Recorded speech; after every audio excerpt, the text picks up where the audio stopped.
This video was made possible by Henry Mockingbird, one of my Ko-fi supporters.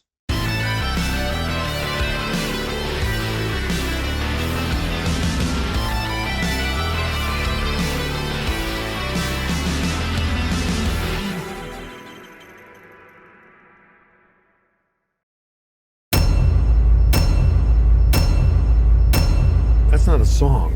That's propaganda. You all know the deal by now. Nearly half a minute of intro. It may surprise some of you that I'm actually a huge fan of The Jungle Book. No, not that one. No, not that one either. The actual book. It's surprising how many people don't know there's a literary source to The Jungle Book. Yeah, it is surprising considering it's been a popular children's novel ever since its inception in the 1800s. I mean, do you think Disney just created this whole world while pulling the title Jungle Book out of his ass? So while most of these Disney remakes are big hits, there's usually a fair amount of people who find they can't get into what the movie is doing. Jungle Book is one of the few exceptions, sitting at 95% on Rotten Tomatoes and getting a reputation as the grown-up version compared to the other ones. Okay, I've seen quite a few people talk about this movie online, and not once have they called this the grown-up version. Mostly because it's still a PG-rated adventure from Disney. I mean, just because it resonated with adults as well as kids doesn't mean it was made for strictly adults. Plus, calling this the grown-up version kinda tells me that you think the animated film is just for kids. And even if I do subscribe to the notion that animation is strictly for kids and live action is strictly for adults, which I clearly don't, what really baffles me is that Doug has made videos giving animation the respect it deserves as an art form rather than a kids genre. So that just tells me that he just jumps on any bandwagon that is popular depending on the movie. So here's 20 sins right off the bat for being inconsistent and or hypocritical. So at first you might be wondering why the logo looks nostalgically hand-drawn even though this is live action. Especially when there's already a nostalgically hand-drawn logo they're not using. This is the confusing tone that'll accompany the next 90 minutes. Between this and later with The Lion King, Jon Favreau used this specific logo to briefly pay tribute to the hand-drawn art style of the respective originals. As if to say, hey, remember the original classic you all know and love? Here it is again, only brought to life. You know, just in live action. Okay, just starting us off in the middle of things. I guess a lot of stories do that. Let's see what it adds. You must be the very worst wolf I've ever seen. A weak-ass fake-out we all saw coming. Anything else? Wolves don't hide in trees. I just picked the wrong tree. It was a dead tree. I'm gonna take this talk about trees as no, there is nothing else. So why do we have this generic intro? This intro puts us right into the action, while also starting to explore the idea of Mowgli being pressured into surviving the jungle, whether it be hunting or fleeing from predators, and being trained as such like the roles that raise him, except that A, Mowgli is a man cub, not a wolf, and B, he starts off fairly reckless, and thus he has to learn to properly climb trees by the end of the film.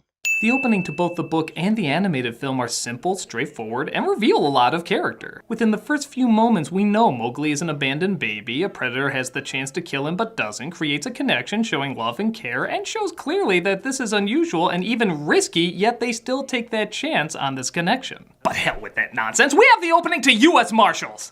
Yeah, remember that sequel to The Fugitive you don't remember? They start off with a bland action sequence with the main character that doesn't tie into the rest of the movie. A lot of shitty films do that, but to be fair, they don't already have a perfectly written intro laid out for them. And there you have it, ladies and gentlemen. The biggest problem with some of Doug's reviews on these Disney remakes. Him basically saying it's different from the original, so it sucks. Trust me, I'm gonna have a field day with this if I ever get to his Beauty and the Beast review. This one, rather than showing you, tells you. When I found him many years ago, he was just an infant, abandoned in the woods. The book had a lot of explaining about its environment too, but it was done through Mowgli's eyes as the newcomer. If he didn't follow these rules, he'll die. We're emotionally invested. Here it sounds like what you study for a test. Well, since this one stops out in the middle of Mowgli's childhood as opposed to the beginning, we have to have a bit of narration to explain where he came from, as well as explain the lore of the jungle that's shown on screen, such as the relevance of Mowgli's wolf pack and the wild truce. In this movie, I felt does a spectacular job taking it all seriously for a family adventure, and that's something that I appreciate in a film like this.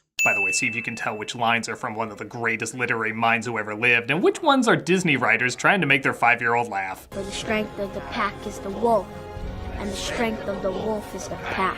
There's a rock. That's my rock, that's my rock. Nobody touches my rock, there's another rock. The wolf that keeps them may prosper, but the wolf that breaks it will die. Weird. That's weird.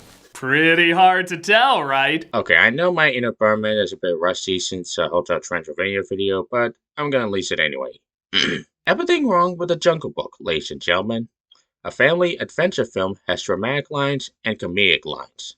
A man cub becomes man, and man is forbidden! This Shere Khan is odd. In the original story, he's a screaming, bloodthirsty thug, but still follow the laws of the jungle. In the anime one, he's calm and sophisticated, but does whatever he wants for the thrill of it. Here, they try to combine the two, and it just doesn't add up. I don't see how this Shere Khan is supposed to be a mix of the book and the original Disney film. I see the bloodthirsty thug who followed the laws of the jungle, sure, but I don't see him doing what he wants for the thrill of it. The reason why he wants to kill Mowgli is because he's afraid Mowgli might grow up to be a threat to jungle society, not just because he feels like it. He has an elegant vocabulary, but he's always dirty and covered in mud. Imagine if the anime one looked like that. He'd look ridiculous. You're trying my patience. Yeah, he would look ridiculous because of the hackneyed Photoshop you did on him. I'm not saying you should be a full editing expert. Hell, even I'm not that great at myself, but I'm just asking for you to try a little harder. It was a question the council had to face. They deliberated and they argued. It was more interesting when they showed this discussion, but school's not supposed to be fun. Except when Mowgli does go up to them, we do hear some of that discussion. Do you actually pay attention to the movies you're reviewing? You will always be my son.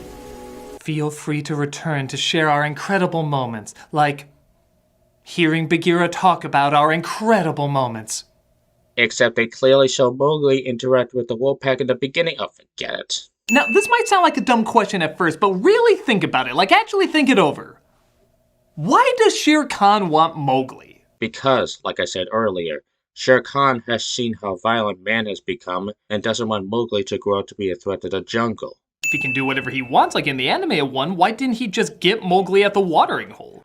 If only you actually paid attention to the opening instead of just making vague US Marshals references, Doug. The water truce means that any animal can go as they please in this watering hole without killing each other, as well as the area is dry enough. That's why Shere Khan made his warning that he'd kill Mowgli when the drought was over, instead of just killing him then and there. And it doesn't matter because Mowgli's out of the jungle anyway, there's no threat. Yeah, Mowgli's out of this part of the jungle, but not out of the entire jungle. I know they're trying to be the grown-up version, but when the adult version can't answer why and the kid version can, you're pretty much becoming DC. Doug, nobody's calling this a grown-up version.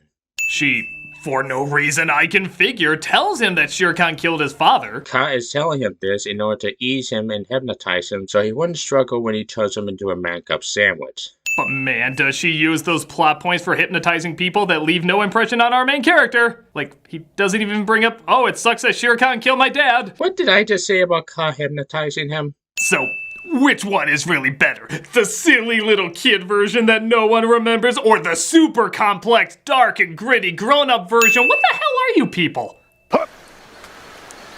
What do you mean, you people?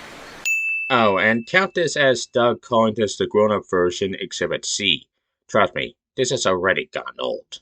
Oh, by the way, is that the motivation for why Shere Khan wants Mowgli so bad? He wants to go after the offspring of the man who burned his face? No, because he didn't see Mowgli in the cave and he only learned about his existence when he sensed him at the watering hole. So Bill Murray plays Bill Murray, voicing a bear playing Bill Murray. I guess his distinct voice can be a little distracting, but if you never heard Little John when watching the original, you are lying to your soul. 2 cents. One for denying the power of Bill Murray being Bill Murray, and another for saying we should hear Lil Jon in Baloo's voice, even though Baloo was released first. I have to go to the man village. So Mowgli decides to head to the man village. Yeah, I guess he's okay with going there again. Except if you actually pay attention to the scene, you know that Mowgli doesn't want to go to the man village, and only says he has to because Bagheera told him to. You can always tell by the red flower. Kinda weird how he calls fire the red flower, but a moment earlier he used the word propaganda. That's not a song. That's propaganda. Everything wrong with the Jungle Book, ladies and gentlemen. A bear living in a jungle knows what propaganda is, but not fire. What's that? That's a song about the good life. Yeah, in the other version they were on song 3, but I guess this is a good time to do our first. I guess a Mulan could be a musical in the first half and then drop the songs when it becomes dramatic in the third act. I don't see any reason why this can't have musical numbers during the more upbeat moments in the second act. You see, when he tells Baloo that Shere Khan is after him, Baloo, for no friggin' reason, lies to Mowgli about why he has to go. For no reason? Dude, he wants to keep Mowgli safe by not mentioning the tiger so that Mowgli wouldn't have to risk his life by going back to the wolves and go straight to the humans where he wouldn't get killed. Okay, look, this scene in the anime one is kinda lame too, because Mowgli's just being a brat. But Baloo still tells him the truth. And it's Mowgli's constant fear of the man village that drives him away. In this version, Baloo convinces him to stay in the jungle. Mowgli was actually gonna go to the man village even without Bagheera. And a comedian who uses sarcasm for a living doesn't recognize Mowgli's sarcasm when he sees it. The book didn't need him lying, the anime one didn't need him lying, but this one does because it's the grown-up version. You say Grown-up version. one more time, I will shove a knife right into you. But just when you think this is something untainted by stupid. Now, don't try to kid me, man cub. I'll make a deal with you. Oh my god, is this happening? So you might be thinking, come on, the song was in the animated one, why not here? Because there is no other point in the movie that's a friggin' musical! Bare Necessities is a song, but not a musical number. It's a tune Baloo teaches Mowgli and they sing it together. This song is being used to speak and communicate. It's replacing conversation and expressing motivation. So you're saying musical numbers can't be both diegetic and non-diegetic in one movie? I'm pretty sure the two scenes can go hand in hand in this film. It's like at the end of Full Metal Jacket when they sing Mickey Mouse Club. They're just singing a song they all know after battle. It makes sense. But if the drill sergeant broke out singing Let It Go and everybody joined him, it'd be friggin' goddamn ludicrous! Yeah, it would be ludicrous because you're choosing a 2013 song to go along with a movie that took place in the 60s. And again, both would be non-diegetic even if it weren't the case. You've always come up with good theoretical examples to your points in your other reviews, but here your theoretical examples have been the most baffling. This whole review has been the most baffling. How did it get this again? I don't know, Doug. Could it be because most of the reviews I've seen in this movie are actually competent in that they don't take this version of that story at its failure while also calling this the grown-up version just because it's live action? Because I think that's how. Shere Khan killed him. Again, Bagheera could have relayed that information, but we have to pretend this pointless scene wasn't a pointless scene because, again, grown-up version. Finding this out, Mowgli sneaks into the man village to grab the red flower to fight off Shere Khan. A few drops of it fall, and I can see where the phrase spread like wildfire comes from because shit! The whole jungle's on fire in seconds! Well, welcome to the jungle. We got fun and games. All jokes aside, any area heavily populated by trees is bound to spread fire across the land rather quickly. Just ask Los Angeles. So the animals are now afraid of Mowgli for starting the fire, even his family, but he throws out the fire, which is the stupidest thing he could have done. He destroyed their home, you might as well use it for its original intent. Except he does. But the animals stand behind Mowgli to say, thanks for burning everything down, and why the hell didn't we rise up to fight this jackass days earlier? Doug literally just asked why a bunch of mostly prey didn't stand up to an apex predator earlier. Doug literally just asked why a bunch of mostly prey didn't stand up to an apex predator earlier. No, I'm not going to explain myself because the stupidity of that statement speaks for itself. You know what this scene needs? Buzzards that sound like the Beatles. It'd be as inconsistent as everything else. You know what this review needs? Less pointless references to the original movie just for the hell of it.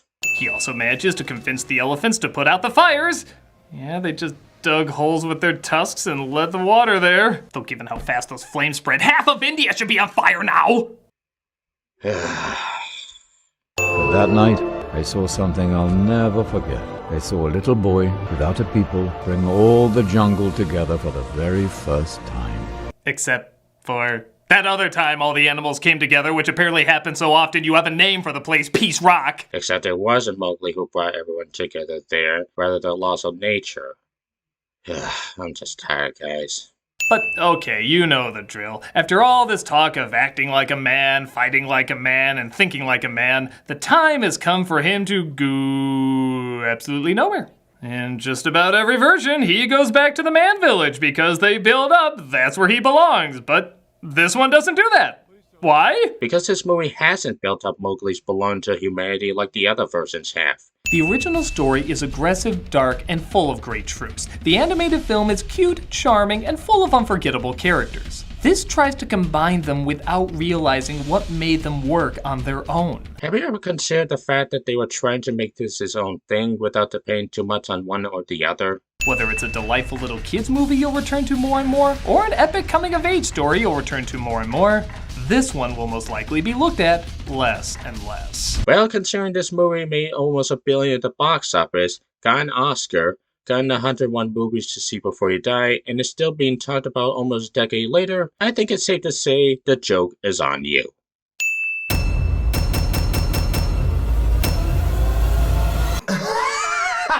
I was going to say something along that line.